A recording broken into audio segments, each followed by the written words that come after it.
Chris Sewall here, baseball card collector, investor, dealer, in that order. Welcome, everyone. We're going to try an investing experiment here, and I've been doing a few of these on the channel recently, and they haven't all been working out, but I've been learning a lot doing them, sort of getting new understanding of things and new ideas for how to buy and sell sports cards. So I wanted to try another one here, and I talk a lot about how vintage cards tend to hold their value better long term versus modern cards, and I believe that's true. But what about in sort of the short term or the medium term? Not everyone's buying cards to hold them for 10 years. So I wanted to look into that a little bit further. That might be a completely different story. But before we jump in, I want to mention to everyone that my boy Jeremy Donson's auction house, CIA Auctions, will be running its second ever auction starting tomorrow as I post this video.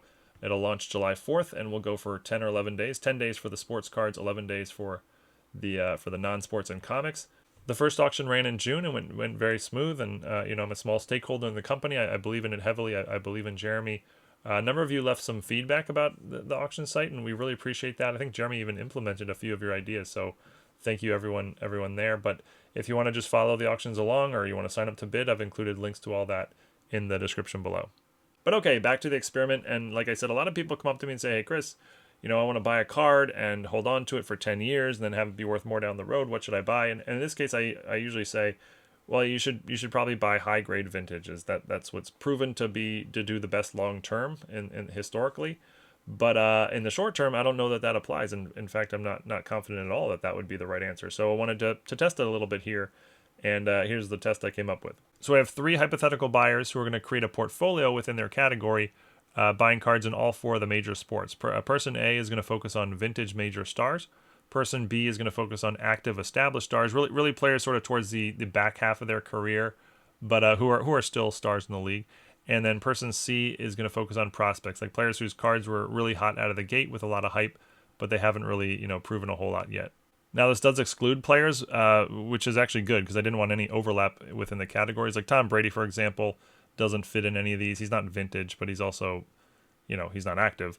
And Juan Soto would be another example. He's long past the prospects phase, but he's also not established in the sense that he's like towards the back half of his career.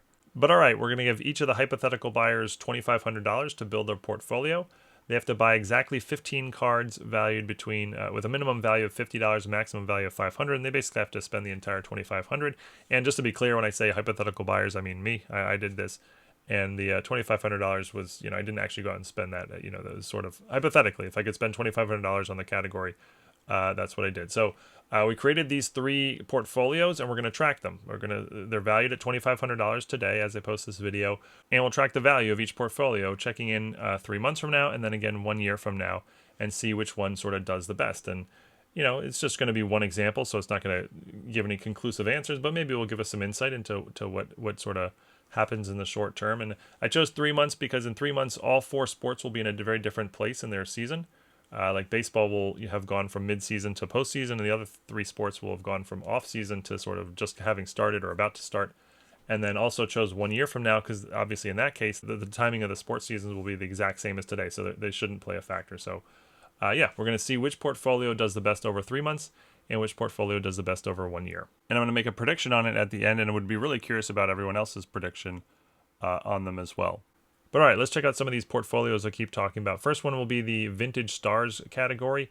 It's these 15 cards here, and all 15 of these players are in the Hall of Fame. It includes a lot of all-time greats and even some, Mount Rushmore type players, Jordan and Gretzky, Jim Brown, etc.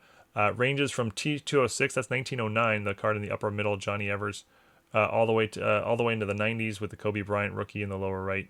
And you can see everything's graded. We got PSA, some SGC cards in there, and a couple BGS as well. Using graded for the obvious reason that there's just the most accurate data on sales of graded cards in specific condition. All 4 sports are represented, and there's a sort of a cross-section of years, again, ranging back to pre-war, but 50s, 60s, 70s, 80s, 90s are all represented. Here are the present-day values of each card as of today, July 3rd, 2024. And that's based on the average of recent sales of the card in that specific grade. And it adds up to exactly $2,500. You can pause the video and double check my math if you'd like. My research department is famous for messing these sort of things up, but yeah, it should be exactly $2,500. The cheapest card is the Brett Favre Stadium Club rookie BGS 95 for $60. And the most valuable card is a Jerry West PSA 1 rookie 1961 Fleer down at the bottom for $450. All right, here's our portfolio for hypothetical investor B. And these are the established active players, mainly towards the back half of their career, but still stars in the league. And you got players like Mike Trout and Clayton Kershaw, Bryce Harper. In baseball and football, Aaron Rodgers, Matt Stafford, Travis Kelce. In basketball, LeBron, Kevin Durant, Giannis, Curry, and a couple hockey down at the bottom, Ovechkin, etc. Again, everything is graded mostly by PSA, but you got some Beckett and some SGC mixed in there as well. In this case, every card is a rookie card. The oldest card is 2003, which is the LeBron Fleer rookie, middle row on the right.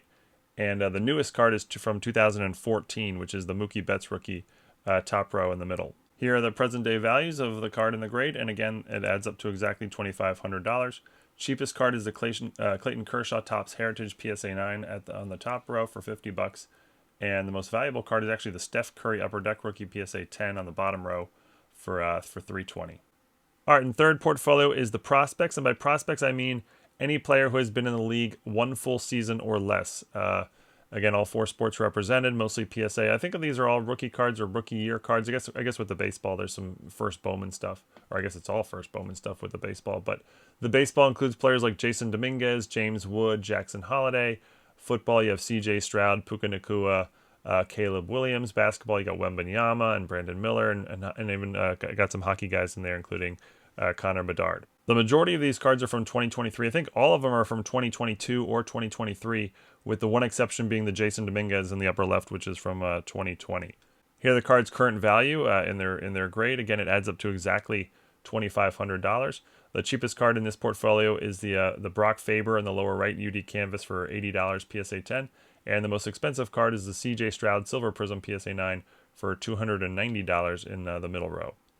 So those are the 3 portfolios we're going to track, and would really love to hear everyone's prediction on this. If you were to buy one of these portfolios for $2,500 today, with the goal being to sell it 3 months from now, which of these portfolios would you pick?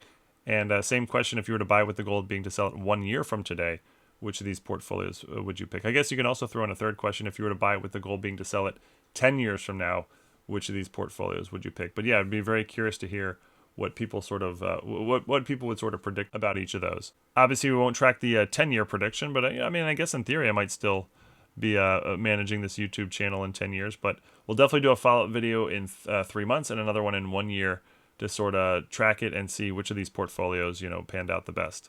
Here are my predictions. I'm going to predict that for both the 3-month and the 1 year test, portfolio B, the established stars, will be the most valuable portfolio 3 months from now or 1 year from now.